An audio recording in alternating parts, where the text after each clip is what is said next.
Junior college, IIT, JEE, NEET academy, seat guarantee programme నుంచి వచ్చిన వ్యక్తులలో బోల్డ్ ఎంతమంది కూడా ఉన్నారు. అందులో విలక్షణ నటుడుగా మనకందరికి పేరు వచ్చిన కోటా శ్రీనివాసరావు గారు. అవునండి. అండ్ కోటా శ్రీనివాసరావు గారితో మీకు ఒక మంచి అనుబంధం అనేది కూడా ఉంది కదా. సుమారు ఒక 10 చిత్రాల వరకు చేశారా? ఒక 8 సినిమా చేశాను. 8-9 చేశాను. ఎలా ఉండేదమ్మా? చాలా అద్భుతమైన నటులండి.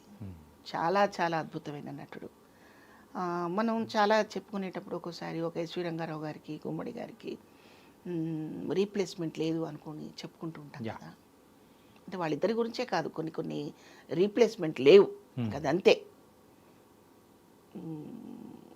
అలా ఆయనకి రీప్లేస్మెంట్ లేదు కోటా గారికి. కోటా గారి లాగా, కోటా గారి రేంజ్ అనుకోవడానికి మనకి ఏమో, నేను ఉన్నంత వరకు చూస్తానో లేదో నాకైతే తెలియదు. చాలా అద్భుతమైన నటుడండి. మొన్న ఆయన చనిపోయినప్పుడు, అంటే ఇప్పుడు కరెక్ట్గా వారమైంది, పోయిన ఆదివారం కదా చనిపోయింది. సో చాలా బాధేసిందండి, చాలా చాలా. అంటే నేను ఎలా చెప్పాలంటే, మా ఆర్టిస్టులందరి ఫీలింగ్ ఎలా ఉంటుందంటే, మేము వేరువేరు వీధుల్లో, వేరువేరు స్ట్రీటుల్లో ఉన్నప్పటికీ, ఈవెన్ వేరువేరు ఊర్లలో ఉన్నప్పటికీ, మా ఆర్టిస్ట్ ఒకళ్ళు తొలగిపోతే మా గ్రూప్లో నుంచి, మా ఫ్యామిలీలో నుంచి ఒక వ్యక్తి వెళ్ళిపోయినట్టుగా ఫీల్ అయిపోతాం. అంత బాధ ఉంటుంది మాకు. ఎందుకంటే ఏదైనా ఒక క్యారెక్టర్ చేయాల్సి వచ్చినప్పుడు సమ ఉజ్జీలుగా వెతుక్కుంటుంటాం. అంటే సెట్లోకి వెళ్తే నాకంటే చిన్నవాడు, కొత్తవాడు ఉంటే చేసేస్తాము. నాకంటే బాగా గొప్ప నటుడు ఉన్నప్పుడు నాలో నుంచి ఇంకా బెటర్మెంట్ వస్తుంది కదా అండి. అది నిజమ్మా కదా. సో మేము ఎప్పుడు కోరుకుంటాం, సెట్లో మనకి తిరుగులేని నటుడు ఉంటే వాళ్ళ ముందు మనం ఒక 50% ప్రదర్శన కాకుండా కంప్లీట్ 90%, కంప్లీట్ 100% ఆ క్యారెక్టర్ని బయటికి తీసుకురావాలి. ఆ సెట్లో మనం పోటాపోటీగా ఉండాలండి. కాంపిటీషన్ ఎప్పుడు వస్తుంది? అవతల వాడు ఉద్దండుడైతే వస్తుంది. మనలో కొత్తోడు కూడా ఒకడు వస్తాడు. అటువంటి నటుడు ఆయన. చాలా గొప్ప నటుడు అనమాట. నేను తిరుమల తిరుపతి వెంకటేశ అని ఆయన కాంబినేషన్లో ఆయన వైఫ్ క్యారెక్టర్ చేశాను. మా కూతుళ్ళు ఒక రోజా, కోవై సరళ గారు, మహేశ్వరి, రవితేజ గారు, శ్రీకాంత్ గారు, బ్రహ్మానందం గారు మా అల్లుళ్ళు క్యారెక్టర్లు. ఏదో ఒక బంజారా హిల్స్లో ఒక గెస్ట్ హౌస్లో వాచ్మ్యాన్ క్యారెక్టర్ ఆయనది, వాచ్మ్యాన్ వైఫ్ క్యారెక్టర్ నాది. బిస్లరీ ఖాళీ బాటిల్స్లో వాటర్ నింపి, ఇది బిస్లరీ వాటర్ అని చెప్పి పిల్లలకి తాగిస్తూ, లేదా బయట కూడా అమ్ముతారనుకుంటా, అలాంటి క్యారెక్టర్.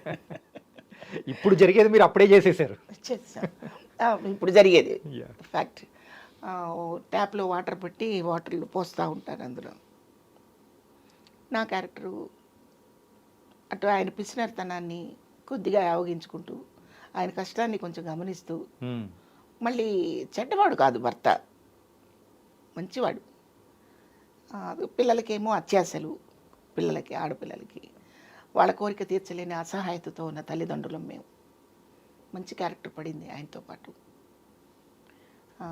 నేను చాలా హ్యాపీగా ఫీల్ అయ్యాను. ఆ తర్వాత ఊహనా పెళ్ళంట అని, అహనా పెళ్ళంట ఒకటి, ఊహనా పెళ్ళంట ఒకటి, 2 ఉన్నాయండి. సురేష్ ప్రొడక్షన్స్దే అది కూడా. అందులో నేను మురళీమోహన్ గారు నేను పేరు, కోట గారు నాకు మావగారు. నేను అందులో రిచ్ అనమాట క్యారెక్టర్. నా క్యారెక్టర్ ఏదో పెద్ద నెక్లెస్, పెద్ద హారం వేసుకొని ఉంటే అది షార్ట్ అవగానే తీసి అక్కడ పెడుతుండేదాన్ని నేను. కోట గారికి విసుగు వచ్చింది. ఏంటి శివపార్వతి ఎన్నిసార్లు తీస్తావు నెక్లెస్, ఏంటి కష్టంగా ఉందా అన్నారు ఆయన. కాదండి, బాగా ఇచ్చింగ్గా ఉంది, అందుకని మరి షార్ట్కి ముందు పెట్టుకుందాం అని తీసాను అనగానే, రామారావు గారి గురించి తెలుసా నీకు అన్నారు ఆయన. అయ్యో తెలియపోవడం ఏంటండి అన్న. కిరీటం పొద్దున పెట్టి సాయంత్రం దాకా తీసేవాడు కదా ఆయన, ఇంకొక నెక్లెస్ అంత బరువు ఉందా అనేవారు ఆయన. అంటే నువ్వేంటి తీసి పడేస్తావు పక్కన అన్నారు. లేదండి, నేను నగ మాత్రమే తీశానండి, క్యారెక్టర్ని తీయలేదు అన్నాను. ఆయన అక్కడ చాలా మెచ్చుకున్నారు తెలుసా అండి. నేను నగ మాత్రమే తీశానండి, క్యారెక్టర్ తీయలేదు, క్యారెక్టర్లోనే ఉన్నాను నేను అనగానే ఆయన హగ్ చేసుకొని, జంజాల్ గారు చూసారా స్టేజ్ ఆర్టిస్ట్ అంటే మరి అదే, చూడండి నాకు ఇచ్చేసింది కౌంటర్ అన్నారు ఆయన. అయ్యయ్యో కౌంటర్ కాదండి, కౌంటర్ కాదండి, అదేలే నువ్వు నాకు కౌంటర్ ఇచ్చాలే అంటారు. అలా ఒక స్ట్రైట్గా మాట్లాడటము, లోపల ఒకటి మనసులో ఒకటి పెట్టుకొని మాట్లాడటం ఆయనకి తెలియదండి.